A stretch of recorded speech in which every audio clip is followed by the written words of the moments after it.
Hey everyone, this is Heidi from Adventuring Psychics, giving you a shout out and a shout out to our psychic advisor, Jane Dowler. And I am really excited about the video or videos that I'm going to be doing in the next couple of days and sharing with you.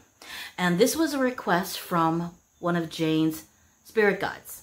And she herself is a psychic medium. She passed away several years ago, and she asked us to do some videos on witches, witchcraft, the magic, how to do it, being educated enough to do it the right way versus the wrong way, and just getting it out there to the people that are starting their journey into being a spellcaster. And for those of you asking, do we always do what Jane's spirit guides tell us to do? Absolutely. We don't really ever say no to them because it's not necessary. They're asking us to do a favor. They help us, so there's no reason why we cannot help them back. I love the subject, so this is all me, and this is my jam. When I started out looking into information about being a spellcaster or a witch, I didn't have the computer or the internet to work with. We didn't have it back then. I grew up on Dark Shadows. I grew up on Bewitched. Today, you have the wherewithal to go on your phones and on a computer and just type in what you want, and your information is there.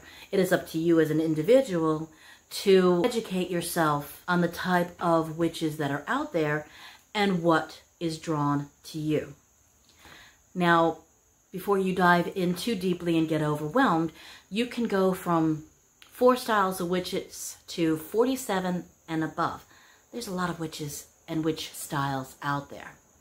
My advice to all of you is to take a deep breath, meditate a bit, and find out what it is that you like. What are your hobbies? What do you like or dislike? That's also key. Take a look around in your room. Find out what you collect. What are you drawn to? Do you really like collecting sea glass, shells, sitting out, just enjoying the ocean or a lake or a pond? You go camping and there's a lake near there. You really enjoy the water. You're really drawn to that. Maybe you are something of a sea witch because you love doing all that. So you educate yourself on some of the individual witches that are out there. One of them that I put into my notes was being an elemental witch, which is your earth, wind, water, fire. Whatever your spell casting calls for, you might be drawing in some of those elements. But hey, if you are called to be a sea witch, there's no reason why you can't add the water element in there as well. You are just getting information because you're getting started. And don't pigeonhole yourself into one lore of witchcraft. You can interchange so that it works for you.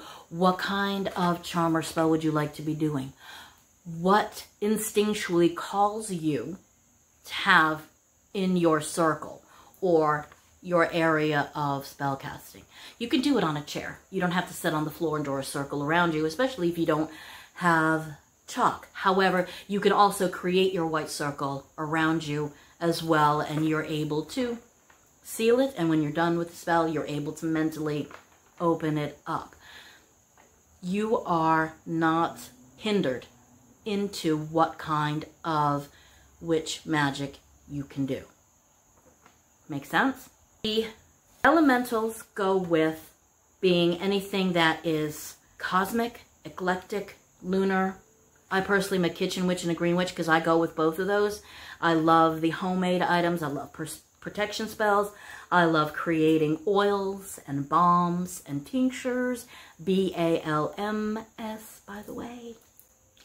And you can combine being a cosmic witch with a divination witch, because divination will work in palmistry, tarot, teas reading, runes, pendulums, candle magic. All of that. So when you, as an individual, are starting out and trying to figure out what kind of witch you'd like to be, dive deep into you. And even logging it in a journal, a notebook, and say, all right, this is my likes, this is my dislikes. Hey, maybe there's a non-negotiable. Maybe you really actually don't like, playing in mud or dealing with earth magic. That's okay. You don't have to. There's plenty enough out there for you to draw in your instincts. But always remember that do no harm is the most important thing that I can say that is out there. When you are doing magic, go into the reason why you're doing magic. Do some research on the spell that you would like to do, or even if you see a spell in a book, because you can create your own spells. But when you are learning and educating yourself, you want to do a protection spell. Well, what's a good protection spell to you? There's thousands of them out there. Choose the one that is instinctual to you, that works for you, that you can even grab from the elements and bring it in to your charm, to your spell, to you. There's no right or wrong, except for the fact that if you rush into a spell, or you just want to say abracadabra and have something happen, you could be doing something that would be detrimental to you. You don't want to do harm to yourself or the environment, animals, or anybody else.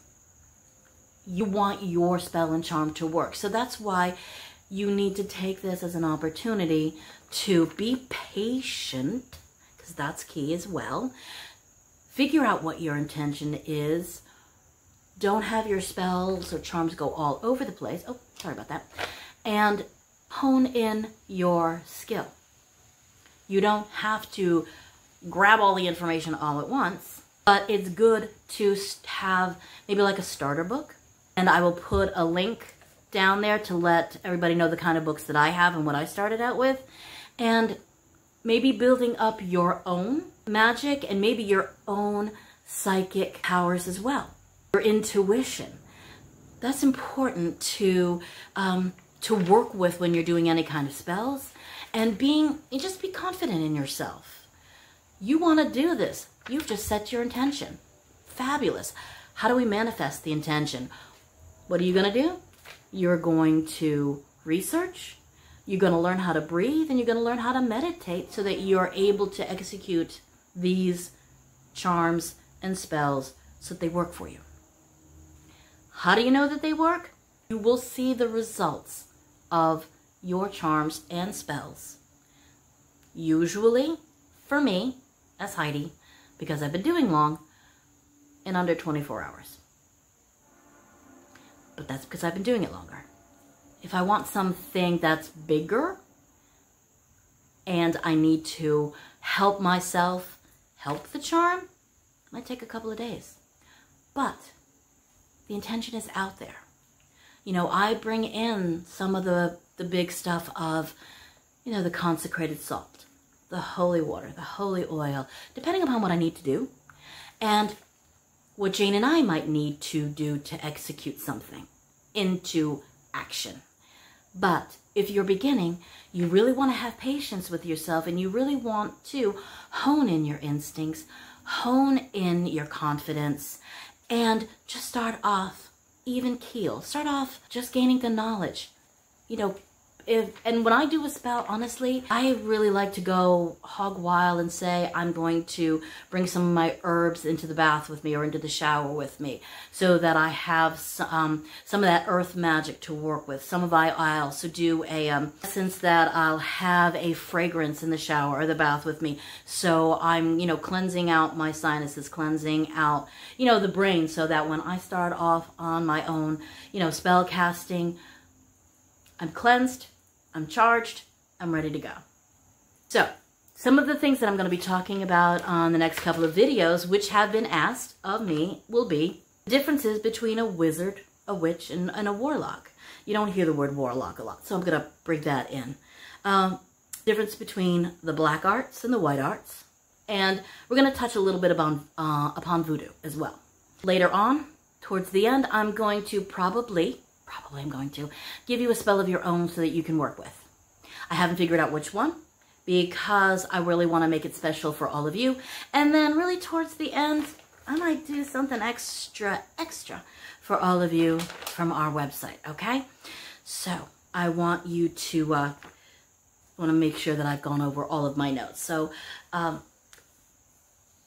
I think I have gone over everything for this video that I want to go over with. I'm going to be making notes for the other ones. And in the meantime, if you have any questions or curiosities, info@aventuringpsychics.com is our email. You can get in touch with us that way. We are usually always open for business, and we look at our emails constantly. In the meantime, have a fantastic rest of the day, okay? Have a good one, everyone. Bye-bye.